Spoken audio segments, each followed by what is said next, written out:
Are we comfortable yet? No. Good answer.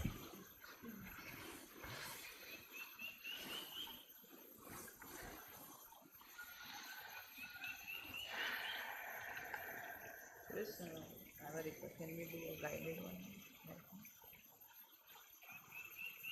Guided? Guided? Guided? Yeah. You're starting to read my mind.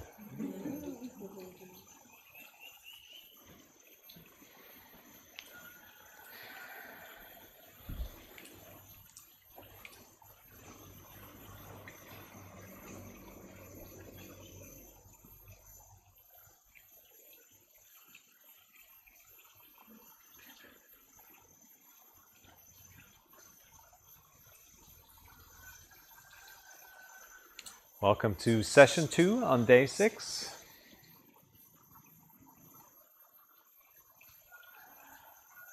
We have unanimous consent to do another guided session.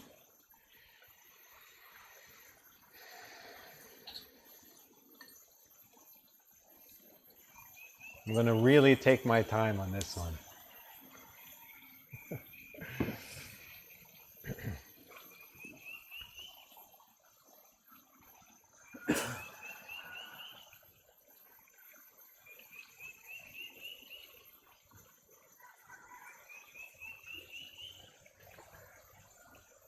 Over time, we've become imbalanced.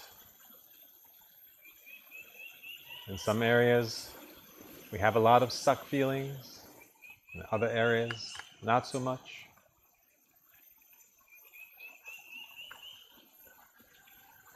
Therefore, it is important to systematically and symmetrically scan our bodies part by part.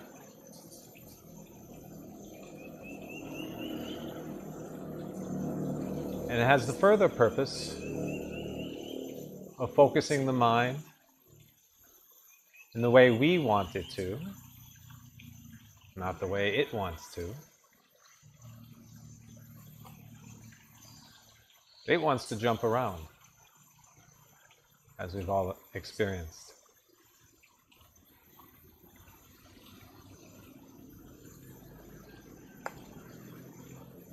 So with that said, let's get into a comfortable position. Spine straight, bones stacked. With our eyes and mouth closed. Focus on the incoming and outgoing breath at the entrance of your nostrils. Let's begin.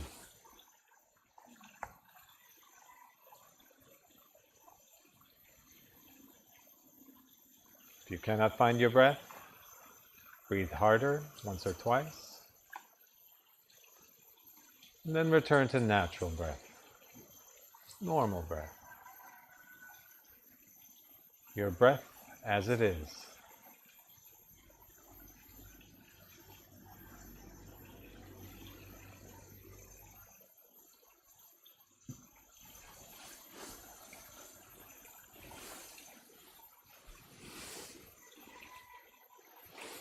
And whenever your mind has wandered,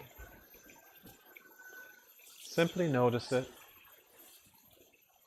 and bring your attention back to the incoming and outgoing breath at your nostrils.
Get to know your breath intimately,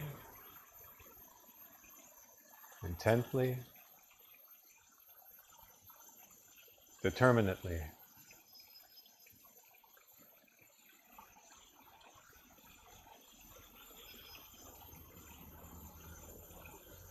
Notice the temperature of the incoming breath, the temperature of the outgoing breath.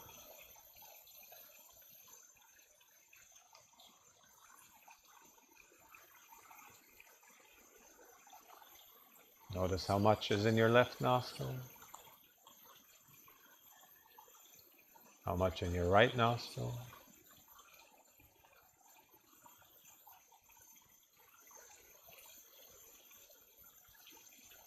How much in both nostrils?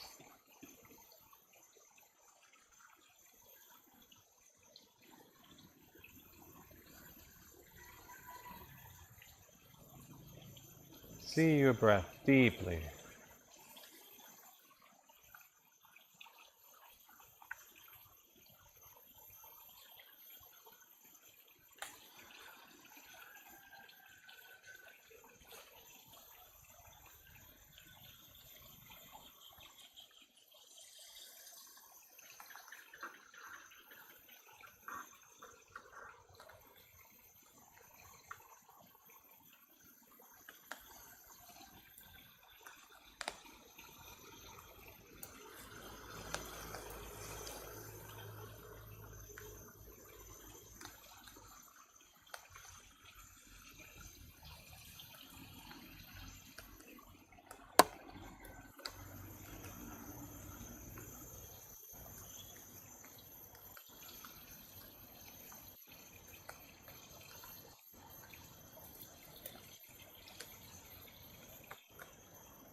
A few more minutes.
Now, your attention to the crown of your head.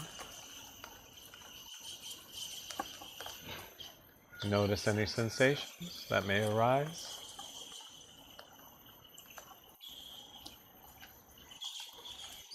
Could be tingling sensation, prickly sensation,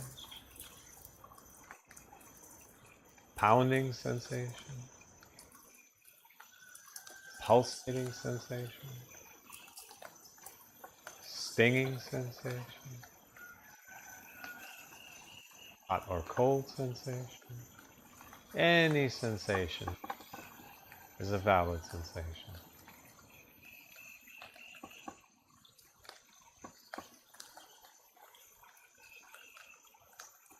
And if you feel no sensations, that's all right too.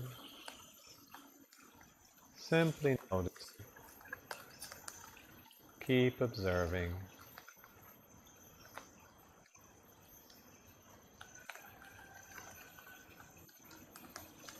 Now move your attention to your forehead, to an area about the size of your fist. Keep observing.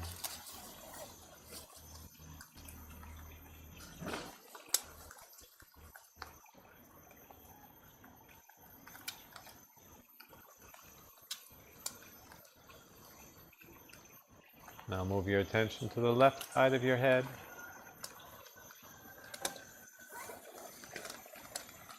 Keep observing.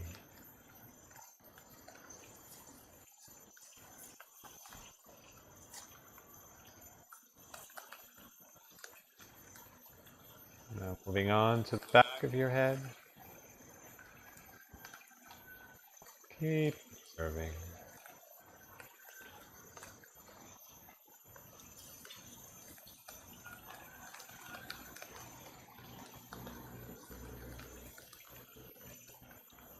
Now onto the right side of your head.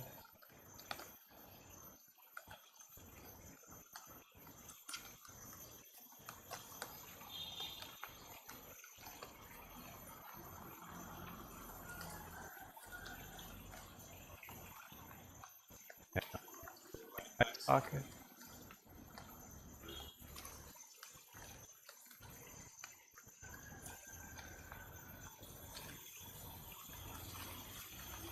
And your left eye socket.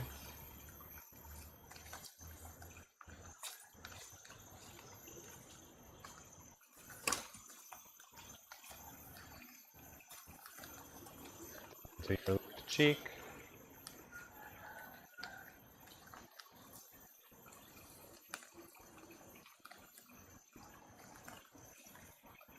Over to your mouth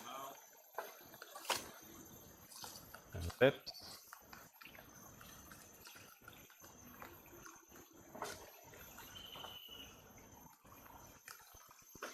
And onto your right cheek.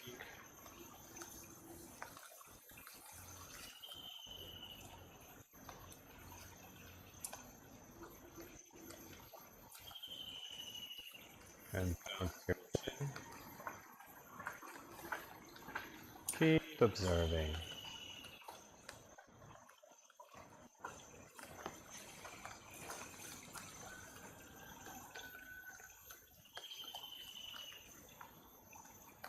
Now down to the front of your neck.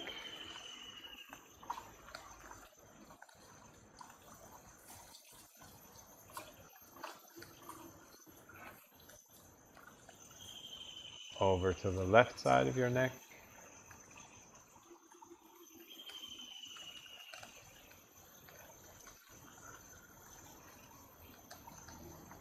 The back of your neck.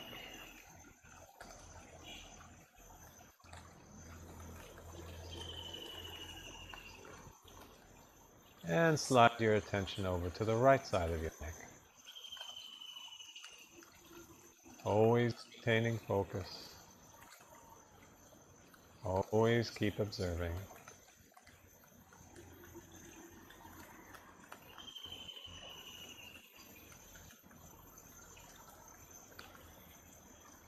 Now move down to your right shoulder.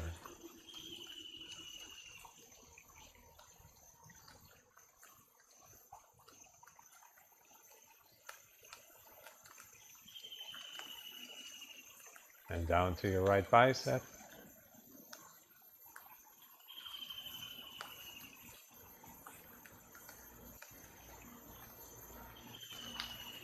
And your right tricep.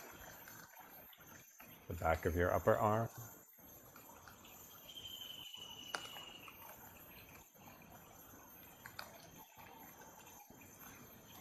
And onto your right elbow.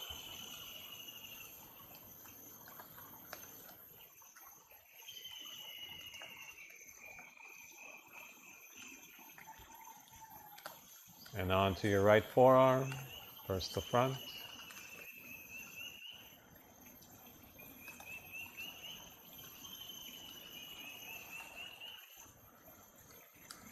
Then the back.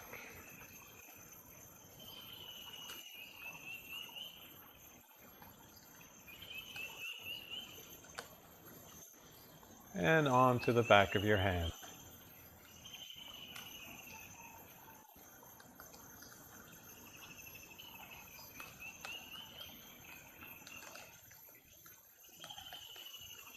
And now the palm of your hand.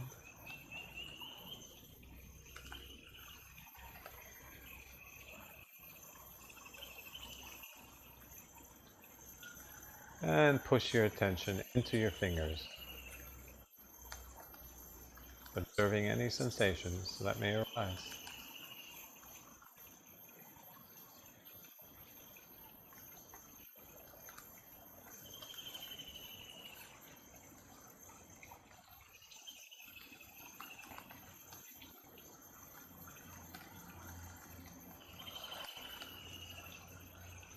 Now shift your attention to your left shoulder.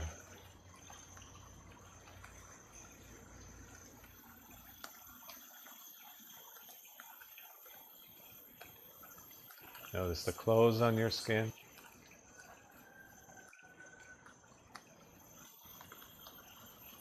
The air on your skin.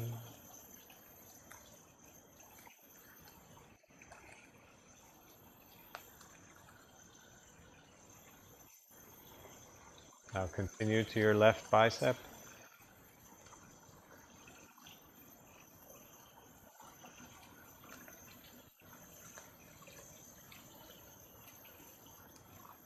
Now the tricep.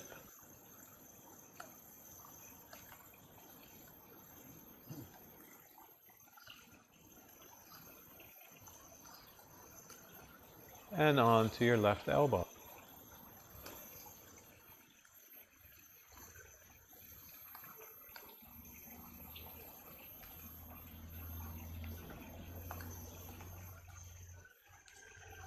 And on to your left forearm. First the front.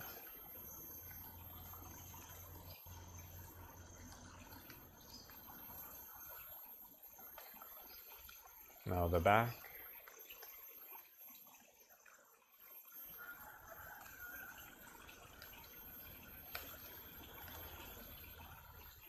Now slide your attention into your left hand. First the back.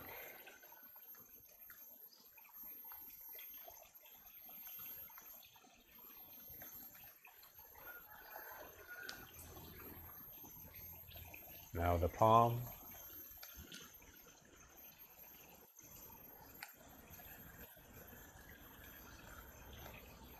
Really put your attention into your fingers, noticing any sensations that may arise.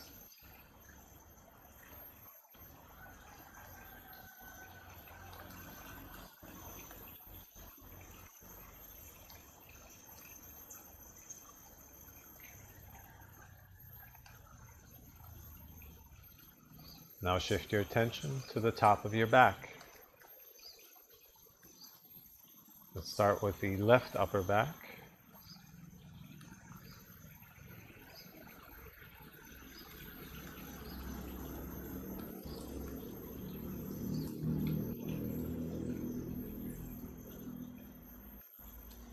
Continue on to the right upper back.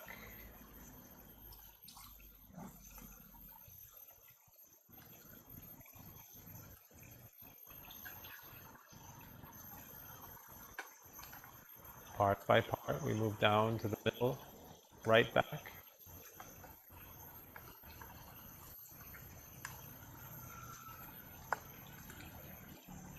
And the left middle back.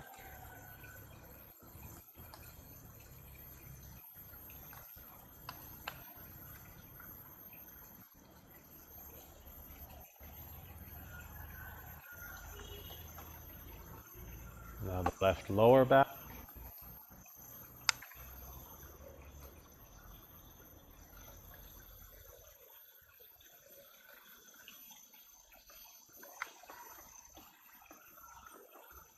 And the right lower back.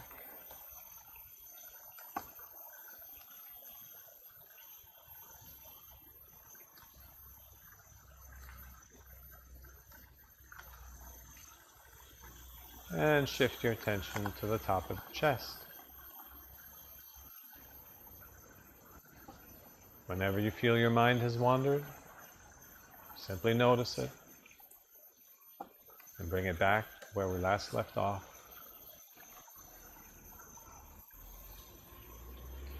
If you feel sensations in other parts of your body, just notice it and bring your attention back to where we last left off.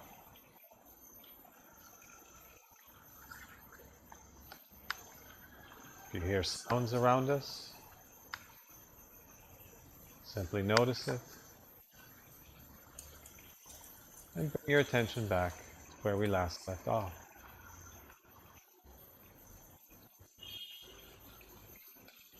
Let's move on to the left upper chest, the area above your heart.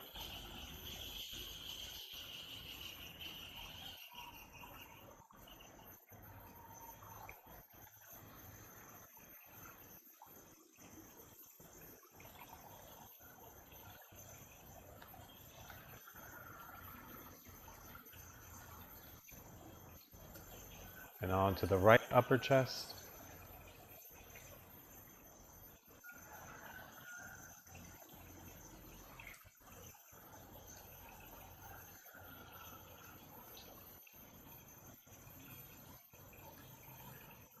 On to the right rib cage.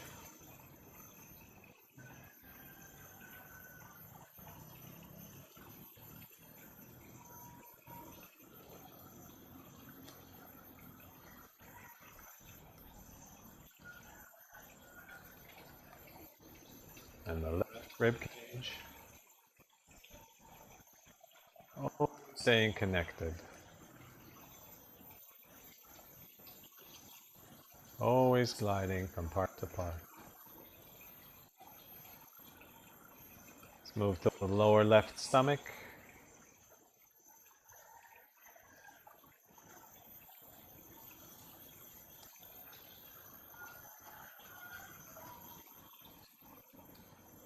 And on to the right side of your stomach.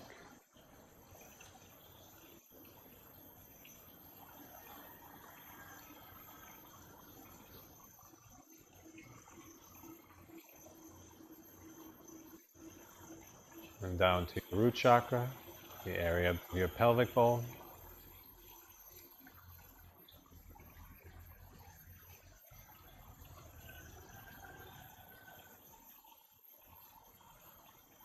And move your attention to your left hip.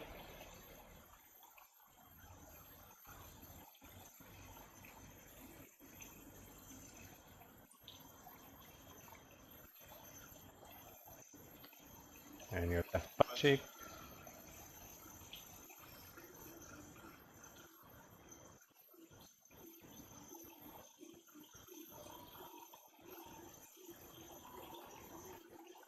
Butt cheek.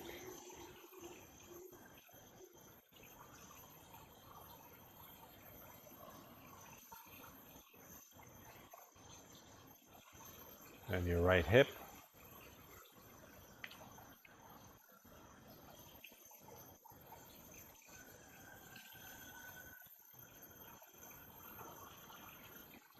Now continue on to your right upper thigh.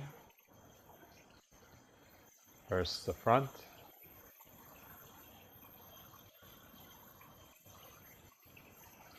And the back.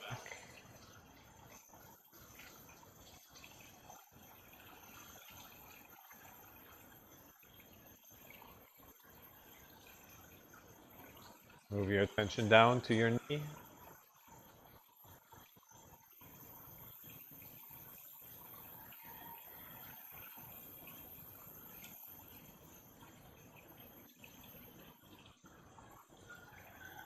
And then the right shin.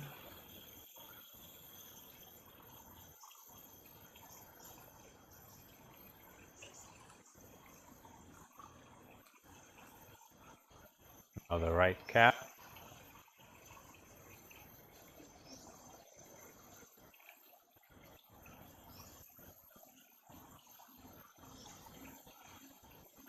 And into the top of your right foot.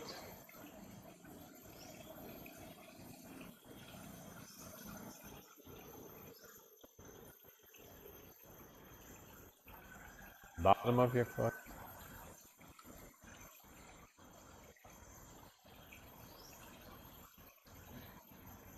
And push your attention into your toes. Noticing any sensations in your eyes.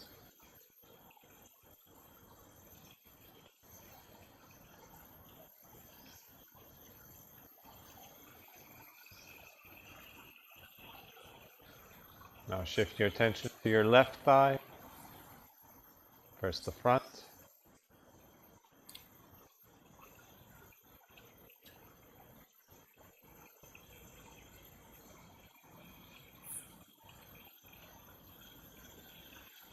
Now the back.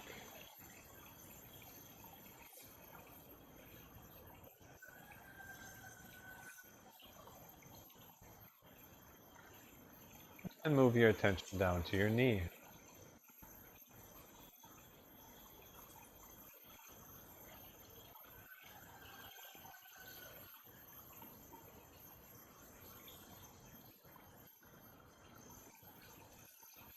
Now the left shin.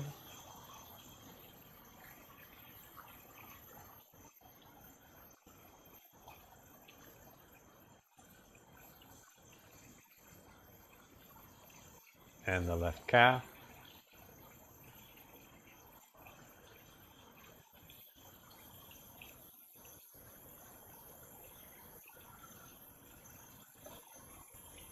And to the top of your foot.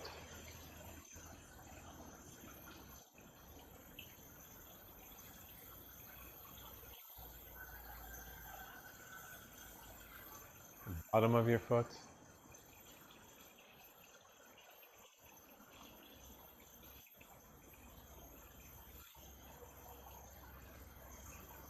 And push your attention deep into your toes. Noticing any sensations that may arise.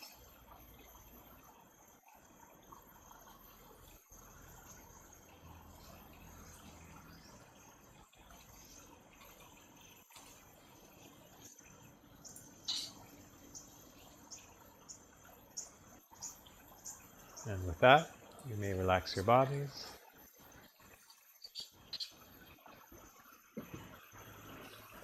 Take a deep breath in through your nose and out through your mouth.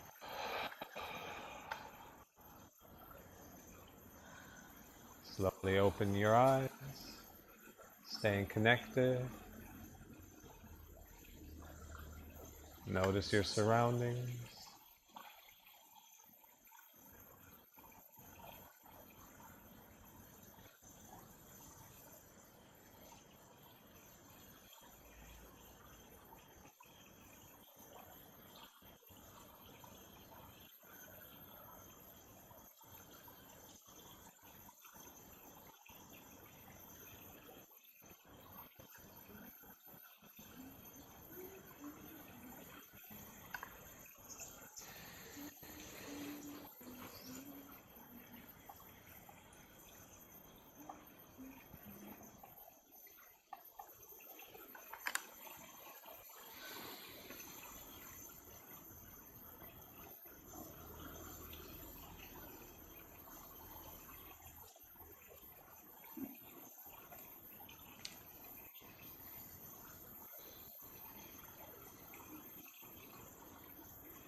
Good one, yeah?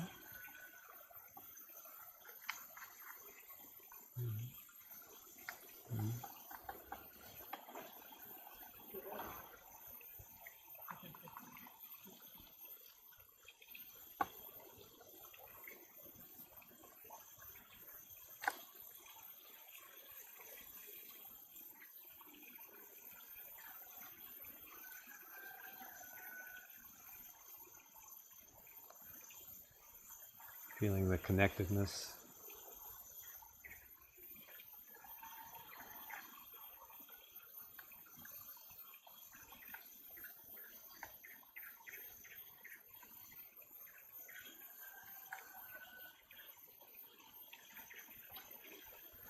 Any questions about the technique?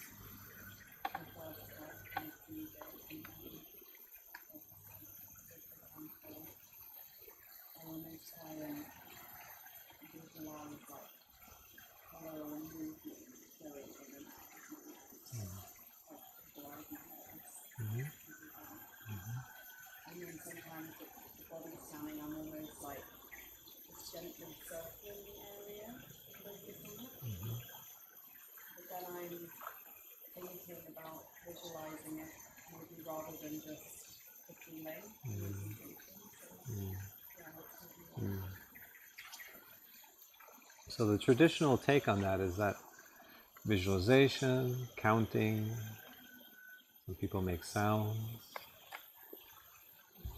that these are ultimately crutches, and at first crutches might seem helpful, but it's easy to get dependent on them, and then it's actually a lot harder to get out of them.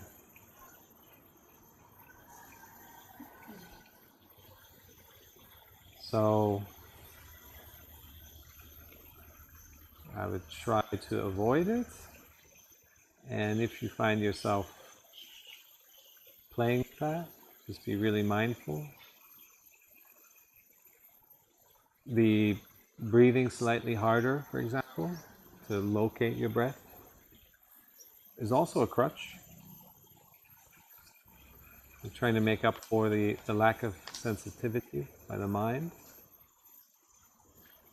So if we do use these crutches, they should just be very, very minimal and temporary.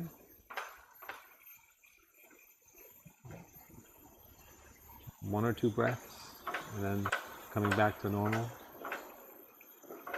Because we really want to train ourselves to see things as they are, without having to inject other stuff.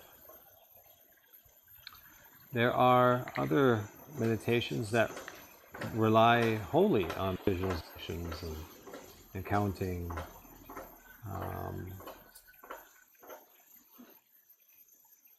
And there's definitely some benefit to those, but I find those are also a lot short term. You come out of those feeling a great effect, but their goal is not to have this very gradual long-term impact, but rather more of a short-term experience.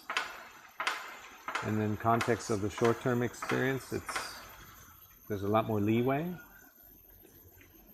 But because we're going so deep, so fundamentally to the root of our feelings, wanting to experience them fully, that the less other stuff that we apply that's in there, the cleaner we get. And probably once we get over the hump of not needing those crutches, then it's a lot easier actually to just observe things as they are, because that's life in its most simplest form.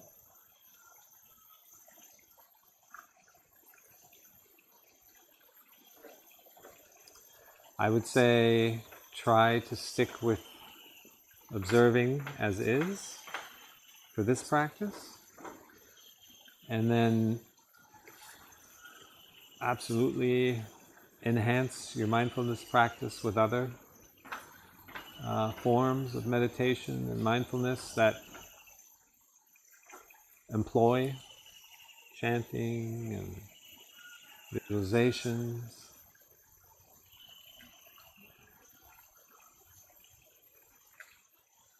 I use a wonderful visualization that maybe I can share.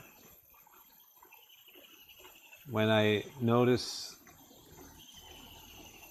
a trigger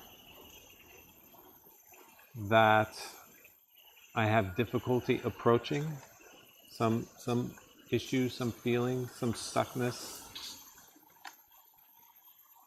And so what I do is I visualize that stuck feeling. I pin it to an asteroid far, far away, at a distance where I feel comfortable looking at it. And then I gradually approach that asteroid, move in, move closer. If I feel too much charge, I stop, recenter myself, move closer, and eventually get so close that I crash through and explode the asteroid into a million bits and pieces, and have the bits and pieces fly behind me as I go through it. So that's an example of a visualization that is super powerful. Works for me, or many others. But I apply it to one specific thing. When we're doing such a broad, clean sweep of our entire system, we want to be as pure as possible. So, was that helpful? Okay. Yes. Yeah, I actually also have something. Because what you're describing now is close to what I've learned in my NLP course. Mm-hmm. If you're having bad feeling about something or something stuck, I always try to go in, try to feel where in my body it is. After I've felt it in my body, you are actually able to really feel where in your body it is. I think you did it the other day as well to somebody else here in the group. What I've learned is to feel it, and maybe it goes in a circle somewhere, or it goes up, or it goes down, or it goes left, or right, it can be anything. And then when you have that, you try to figure out what the color is. And after you've found all these things, where in your body, where it is, what color, what circle it goes, whatever, then you do exactly the opposite with the feeling. So you actually try, if it's going up, try to get it down. If the color is green, make it red, something like that, and then you'll actually notice that the feeling is completely different. I could help you with it if you are open to, like, but that's really NLP. And I think a lot we're learning here is actually quite similar to that. It is a bit different, but it's still a bit similar. Yeah, absolutely. A few of you have had private sessions with me already, and you can totally apply awareness to a specific issue when you're aware of it and when you remember the trigger. And the challenge with that is that most things we're not aware of. We don't remember what triggered it. We can't go back to that moment and relive, okay, that person said this and how it made me feel, and this is where I feel now. With a few things, certainly the bigger things, we can do that, the ones we remember. But most things are subconscious reactions. all day long. We react to this and that and this and that. Hundreds of reactions every single day for years and years and years and years. And one gets piled up on the last one, the next one, the last one, and we can't keep track of, mentally remember all of these situations of feeling triggered. So that's like a never-ending goose chase. We just can't remember all our traumas.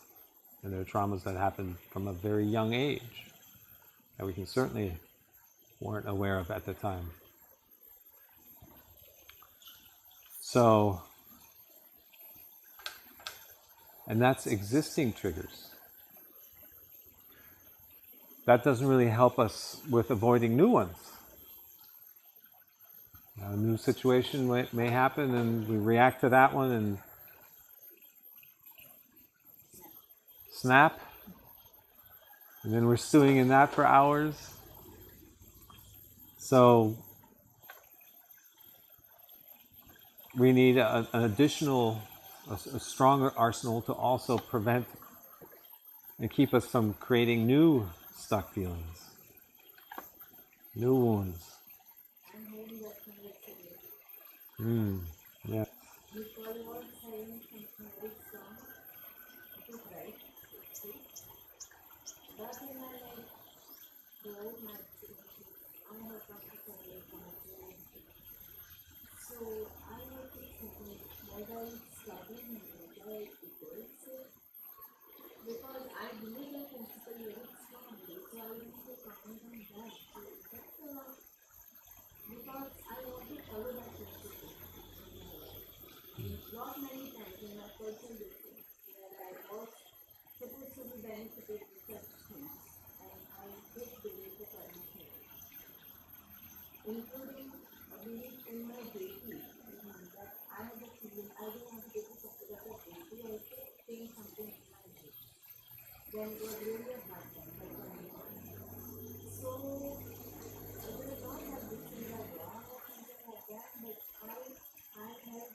So traditions and backgrounds and influences of all kinds, they all feed into how we experience a situation. And there's nothing right or wrong about those experiences. They are just part of our makeup, our energetic makeup. And as part of that experience, we will feel a sensation, a resonance with a particular situation. And our only duty is to not react to that sensation.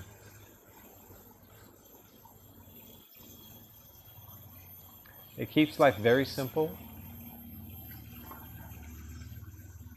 and it probably creates a lot of space to reflect on what has informed our reaction or our sensation and our non-reaction to it.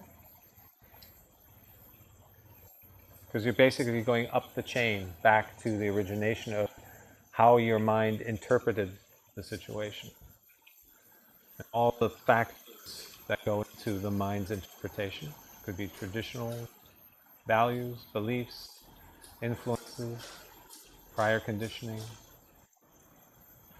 And if we want to access that prior conditioning, that's at the start of the signal chain, when we pick up a sense with our senses, we interpret it, and it leads to a feeling, a sensation in the body.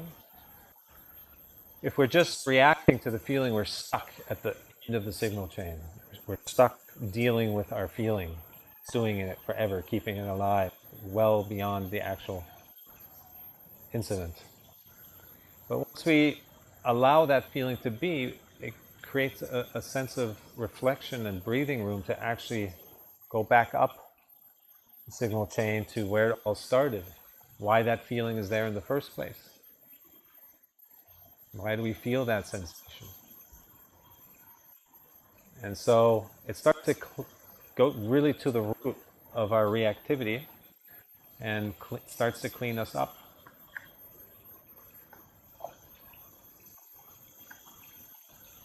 Our wisdom just arises from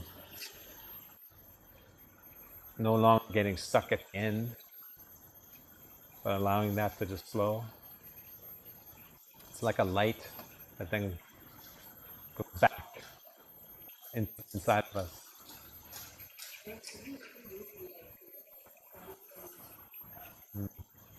Yeah, and those things like right or wrong.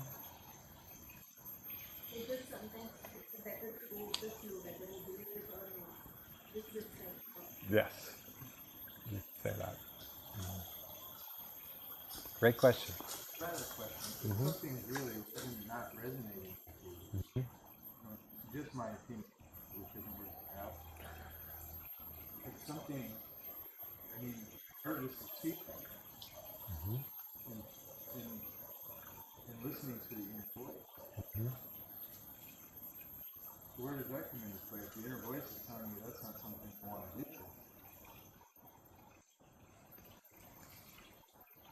and if that was the inner voice, and there's a difference between a reaction and your inner voice, and part of the process is the difference between those two things. If I'm misinterpreting it, please, let me know.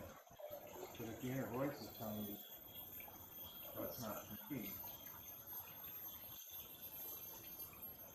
then is going with the flow working against what which line of that?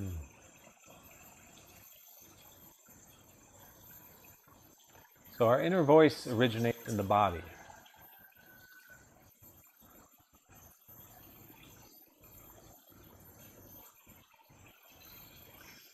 And then we come out of thoughts, which are beliefs, about releasing beliefs.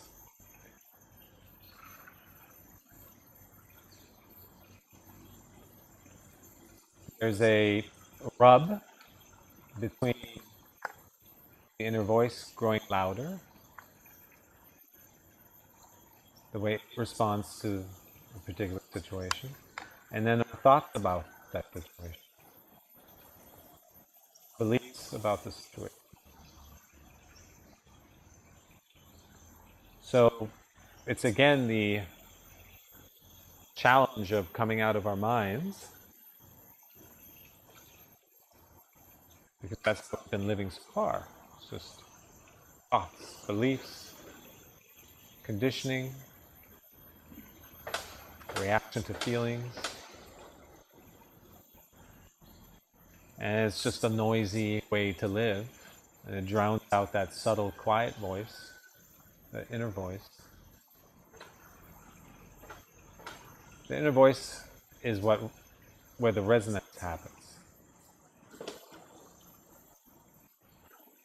The head reacts and judges and labels and wants to know things. So it's a very different feeling when you feel, you hear your truth situation. And people, it was initially a big challenge to trust that versus this truth structure that's been there for a long time.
Blind faith? Blind, just believing. There are many rituals and everything. Just people just blindly do it. They just fall into the depths, weaknesses. But I think if you're strong, you don't have to fear anything. Nothing will come in harm. And from my side, from my knowledge, I know believe in yourself. Yeah. There's an inner knowing, and that feels very different than just kind of a blind faith knowing, a head knowing. So as long as those things are coming from an inner knowing place, a good indicator is that you don't feel threatened by somebody who has a different view or a different experience. That's usually a good indicator that it's an inner knowing. Yeah.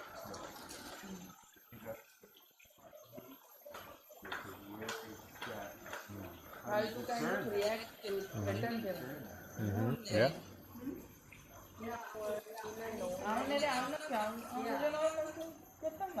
Our inner knowing, do we adapt under certain, like all of us have different beliefs. Not everyone believes in God, or someone believes in universe. So whatever we're doing in this retreat, we go there, we process, and we will adapt to our own beliefs in a way. Does it work like that? It would be less adapting. The way I would reframe that would be less adapting to your own beliefs, but rather learning to adopt the reality as you experience it within the framework of your body. Because that's where your truth lives. And I'm sure we've all had experiences where somebody says something, a teacher or a parent or anyone, a friend, has some words of advice, and you go, yeah, yeah. And I can't emphasize enough, it's the simplicity of responding to what is happening now, your inner truth. And the more we respond to what is happening right now, and we're working with the sensations, we're in our body, this wisdom of what your purpose is and what your truth is and what you're here to do arises from within you, and it's contained within you, and it's 100% targeted at you, no one else. And so you own your truth. It evolved from within, complete connectedness to what and allow things to be. Then we're learning every single moment of the day, every single interaction. We're learning something about ourselves.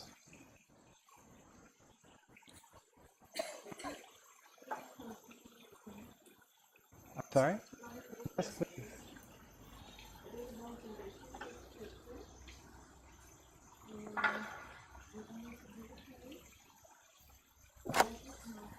Okay.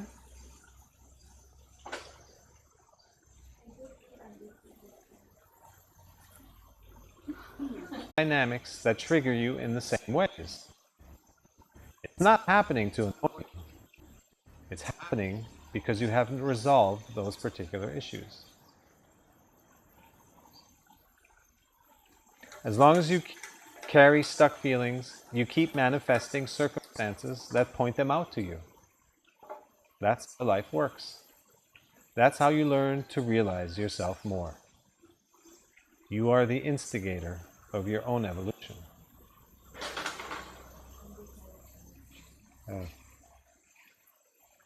So, do you have a question around that?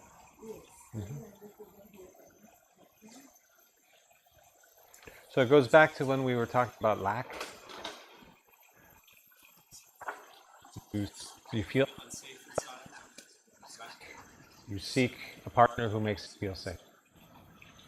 You feel Like you make a lot of money because then you feel like you're safe. Or you move to a particular house with exact walls this way and that way, no open windows to make you safe. Countless how we're steering and controlling our environment constantly to make up for our inner lack, down to the very last detail.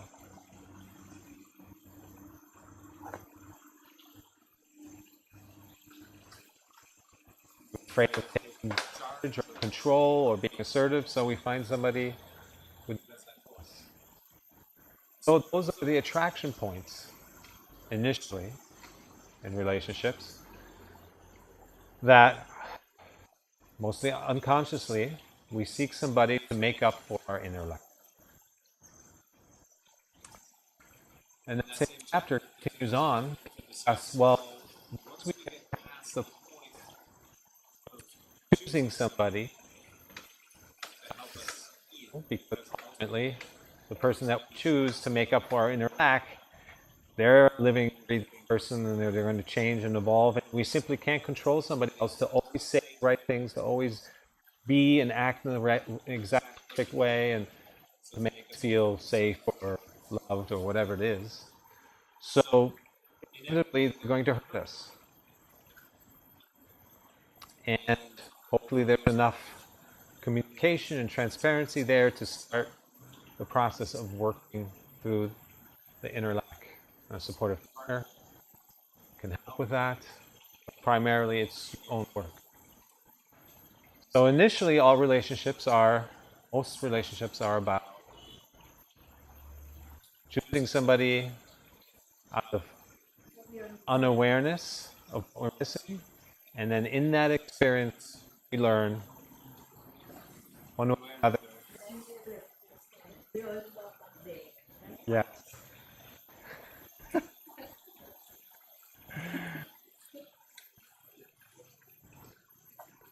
So then eventually, once we get past picking somebody to help us get to know ourselves and heal ourselves, then the true collaboration.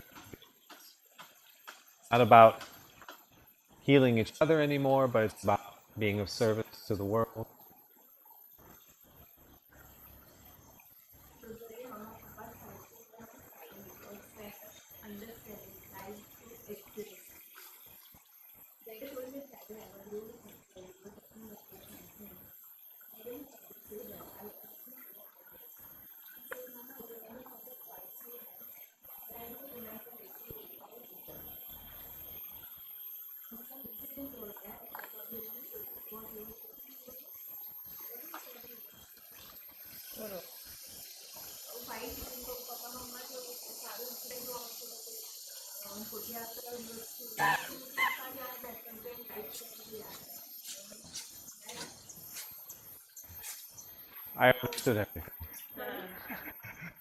So then I was trying to that some incident you were talking about and I said that again so very curious. I didn't remember that but I remember that was really surprised. He used to all the negative but he didn't see all the positive. And five was actually five and you were just basically different of opinions.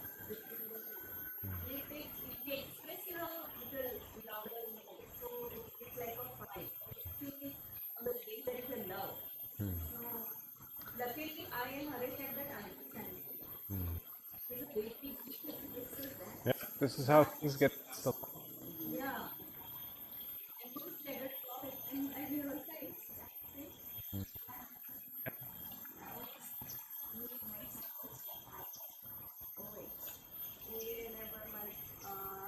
nothing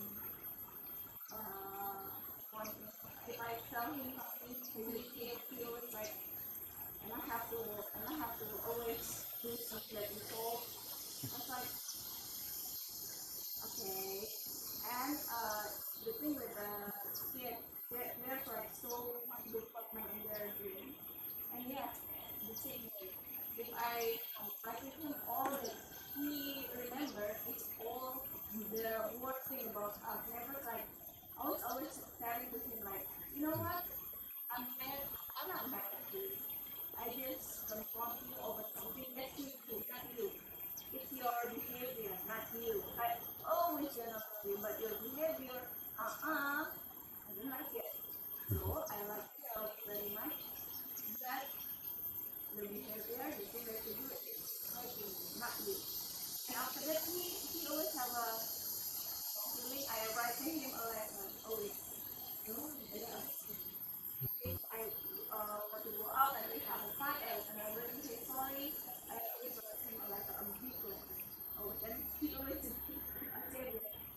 there is love in there.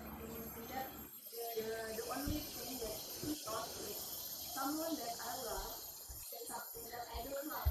That's always fine. But as a mama, I because they always tell me, I don't know how to differentiate. Mama to so nine to how you put it? You always taunt me. You don't know. You are. Yeah, you don't understand me, you explain me, you are just taunting me, you are saying something.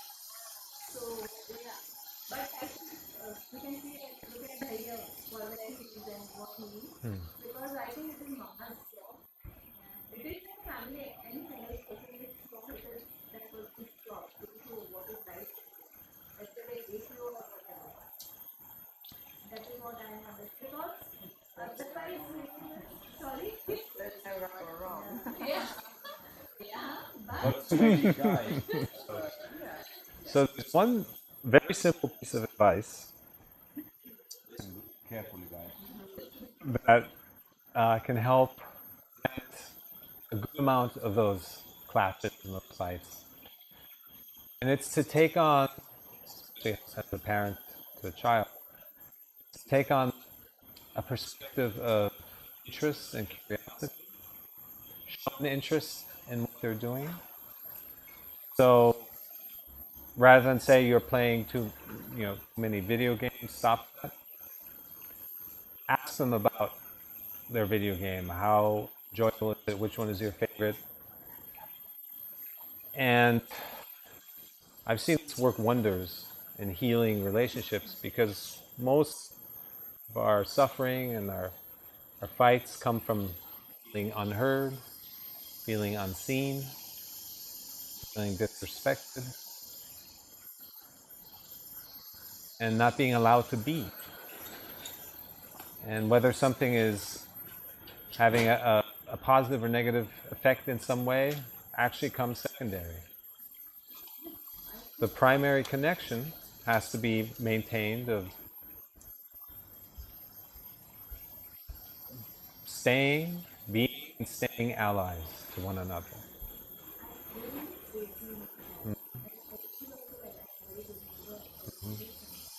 but somewhere they have done something wrong, already done.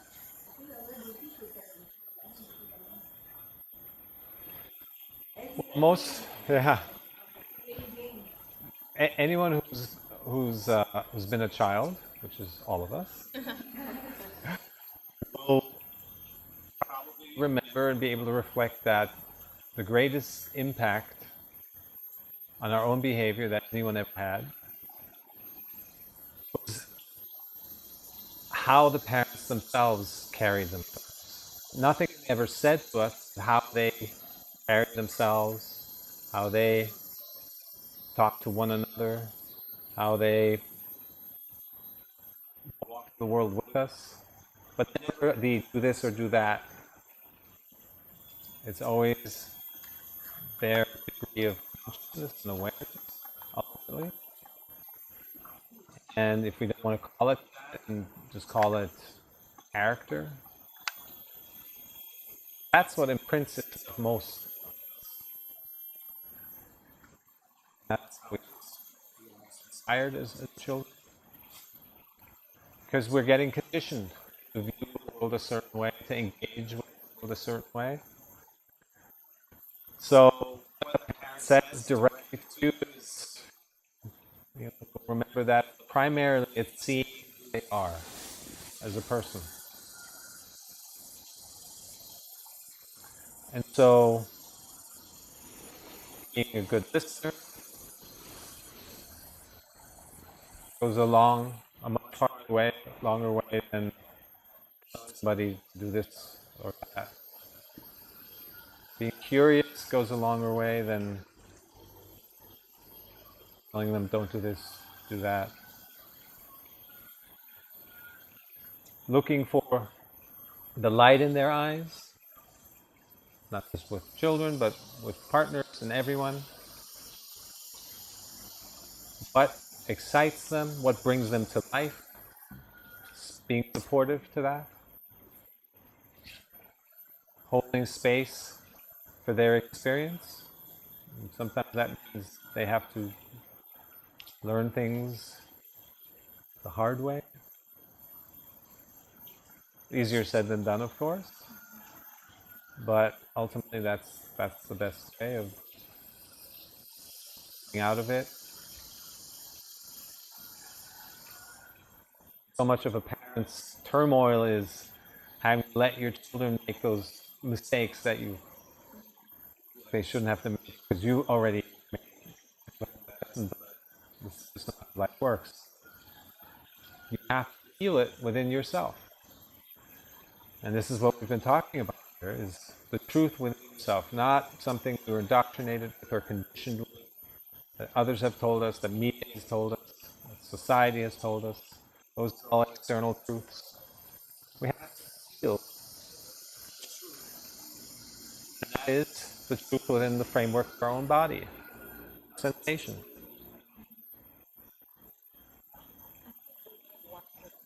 Like why? I think I heard a lot of whys. Before coming to this street, I was asking myself why a lot of times. But even though a lot of bad things happen to me, I'm still grateful for it. Good or bad, like you said. I like how you said experience, even if it's failure, it's to learn growing. So I think it's same goes for us. All of us have a lot of lives, and I think rather than overanalyzing the past, it's just again present, and we just grow from here. You know. Yeah. Otherwise, we will just have a lot of trash in our thoughts. I mean, in the head, with a lot of whys from the past.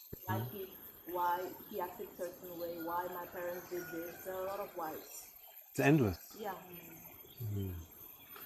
Anyone who spent a lot of time in Silicon Valley, anyone who's familiar with the startup culture there, they have a motto, and that is fail fast, fail forward, and fail often. They're just words.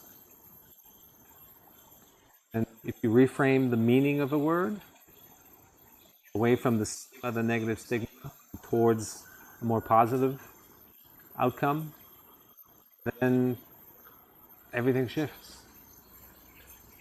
Again, it's just awareness of a word, of how it makes you feel, and then looking for that sensation. So why it is so that you are saying something with good, like without the opposite thing they didn't have.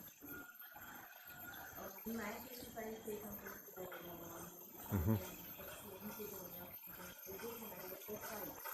So how to bring out of that now? Which now I Is the question of when you have a more aware person engaging with a less aware person?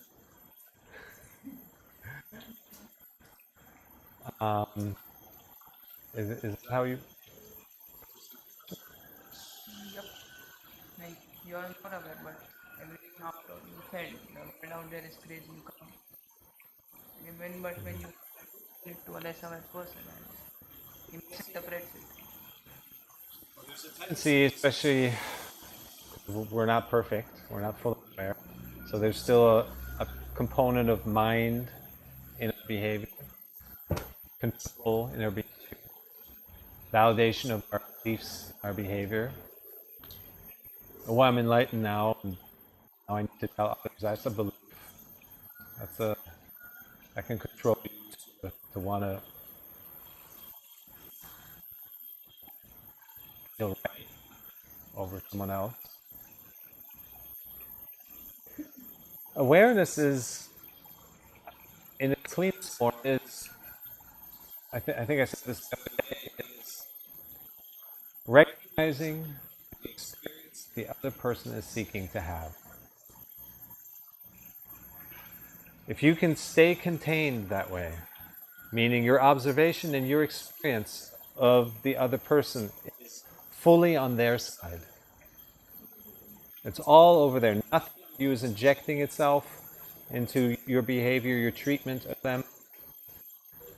You're not even thinking of yourself. You're with them. You're in their shoes. And you can fully experience what they're experiencing, what they're going through, the lesson they're learning, the things that excite them, whatever it may be, you're on their side. When you come to somebody with this I'm on your side energy about you, they feel that. They feel inclusion, they feel support, they feel nurtured and listened to, and it's also conscious. It's not even, doesn't need to be spoken.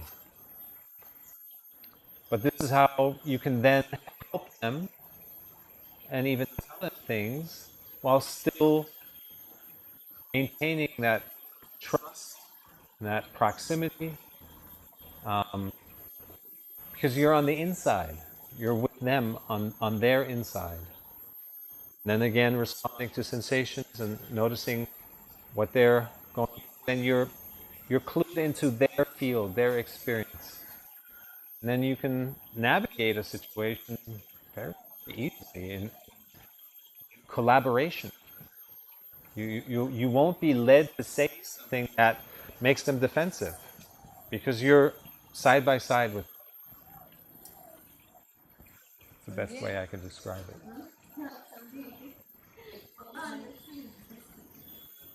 It's making me think of scenario, which is probably going to sound really silly and unfair now, but it's just coming to have it from the way you describe it. And because of this that was bothering me a little bit before I wrote it. So I have two housemates with friends, and when we all started living together, we were kind of cleaning stuff like that. So we in different spaces, so we could spare things like that. And then one of my friends always do that, sort of share it. And my other friends would annoy and talk about it, and I really internalised it.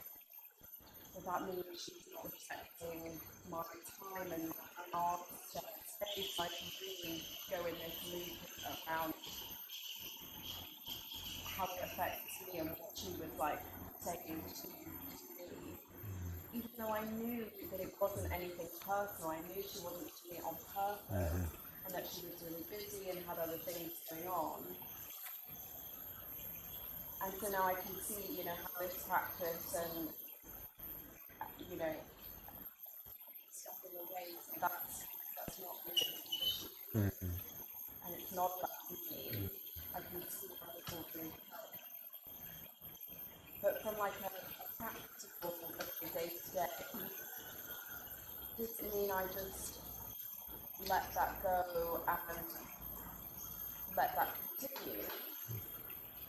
Or actually maybe what you were saying is that I can have that conversation with her from a more aware, caring perspective. Does that make sense? Yes. How can I?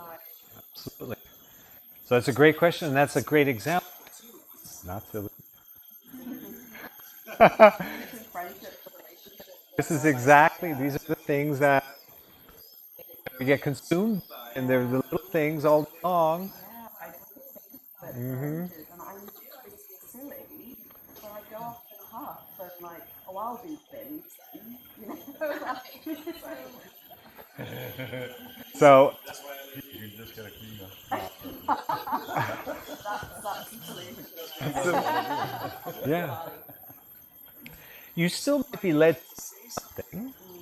It doesn't automatically mean just let them do whatever what they want. It just means that the key you said, it's not about you.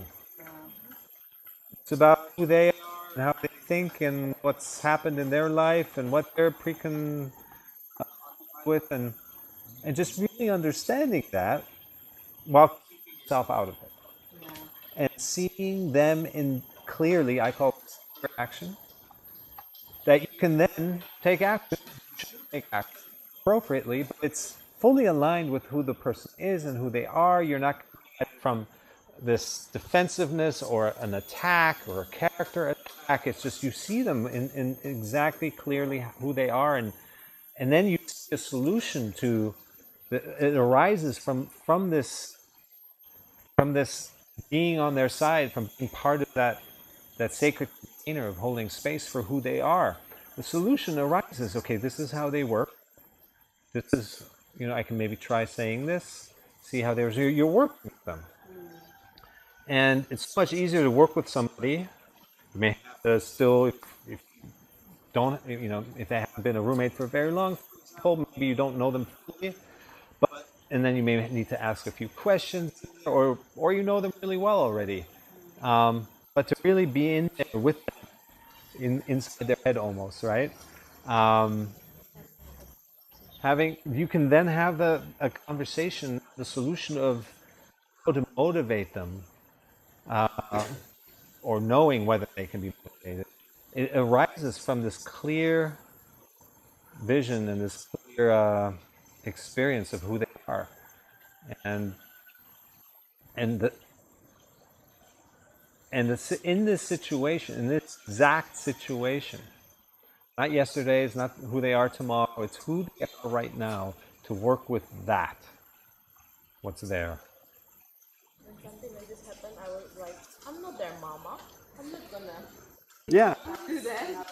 Yeah, like, oh, if she doesn't do it, then you would expect to do it. Oh, me. And then how dare she? So easy to throw in that pile. Yeah. Especially at the beginning, it's like, to do the work. Yeah. Why should I, fix them? Well, you have two choices. You can continue being frustrated and hold a grudge and all that, or you recognize you have, you're the light bearer, and that you can bring light into the situation and be a facilitator of the path of least resistance. Because it's not about you anymore, right? We're gradually moving out of that space where everything revolves around ourselves. Does it connect to the same where you do something to and you decide to hold the grudge or not? So that's actually a really important topic, topic of forgiveness. And the whole chapter dedicated to that. In a nutshell, forgiveness is never about the other person. We get into this mindset of, why should I forgive them? Look at who they are. They did this to me, and why let them off the hook? But forgiveness is about yourself, so that you can release this stuck feeling. Forgiveness means healing yourself. You still need to act accordingly, clear action. If this person keeps triggering you or keeps being rude or whatever, then set boundaries accordingly. But in terms of releasing hurt, the incident is over. The insult happened, it was real, but we're still doing it, we're stewing in it, we're regurgitating it. Our primary responsibility in all of this is always to release feelings, to keep ourselves healthy and clean and flowing, so that we can best be prepared for the next life situation come along. So forgiveness is key to healing yourself. And everybody knows this. Holding a grudge is no fun. It's terrible. You feel like crap.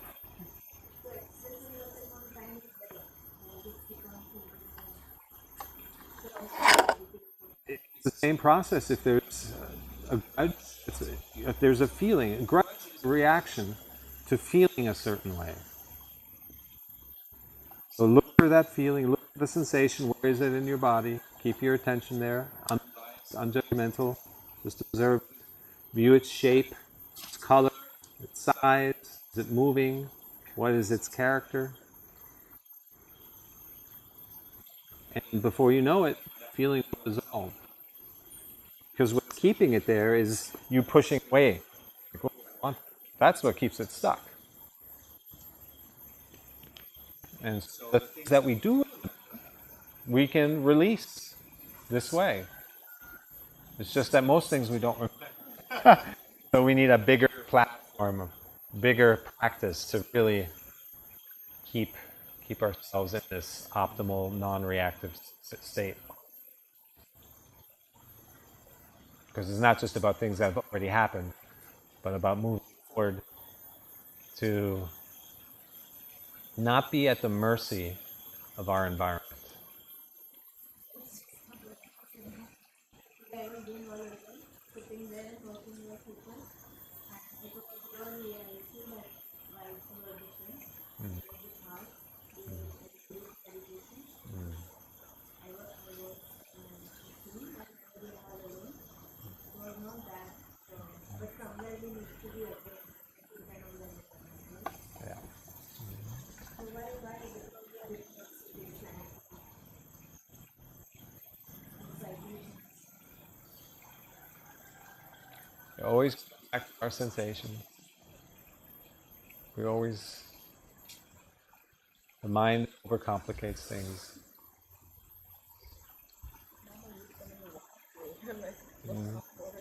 Yeah.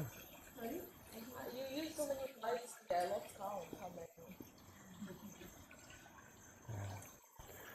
many. With that said, we have an amazing day planned ahead. Yes. We're gonna rest. Can you tell us? What time is it right now?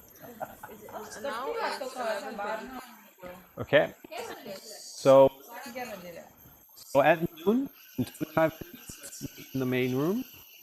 And hop in our cars and bring. We're going to go local arts and crafts shopping. So not the touristy stuff on Main Street, but actual local wood craftsmen. And so if you want to pick souvenirs for yourself, any memorabilia that is authentic, that's what this is all about. Where we go? The drivers will take. Yeah. And following, no, we'll have some snacks along the way. But after that, it's followed by a cooking class. Here. Yes. No. At a real, yeah, outside world. It's at Casa Luna. Very. Very nice place. Mm-hmm. Quite famous. Yeah. And so we will prepare the food. We will learn to prepare the food that we then wind up eating.